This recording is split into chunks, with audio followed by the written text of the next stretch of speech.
Muhammad Rifki diperbolehkan dokter untuk pulang ke Aceh dan menjalankan proses rawat jalan di Rumah Sakit Zainal Abidin Banda Aceh.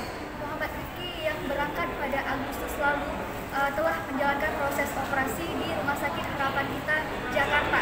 Muhammad Rifki juga telah melewati segenap proses pengobatan medis di Jakarta selama 1 bulan 13 hari.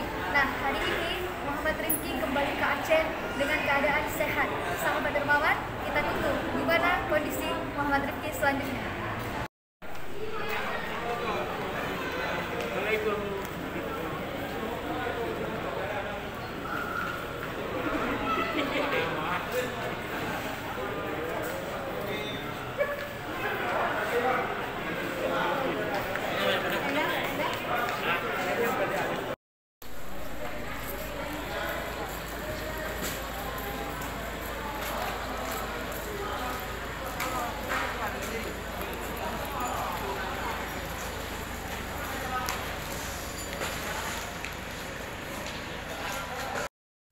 Sahabat dermawan, kita telah bertemu dengan Muhammad Rifki yang dari tadi kita nantikan kepulangannya, dan di sini bisa kita lihat sendiri kondisinya Rifki yang sudah semakin sehat, alhamdulillah.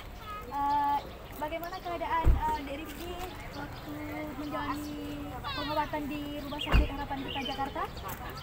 Gimana? Enak? Ya, kita lihat sendiri di Rifki sudah mulai ada perubahan dari mulai postur tubuhnya dan juga wajahnya sudah berseri-seri. Nah, sahabat dermawan, terima kasih atas doanya, terima kasih atas bantuannya. Semoga ikhtiar kita membuahkan hasil seperti yang kita inginkan. Demikian dari kami. Assalamualaikum warahmatullahi wabarakatuh.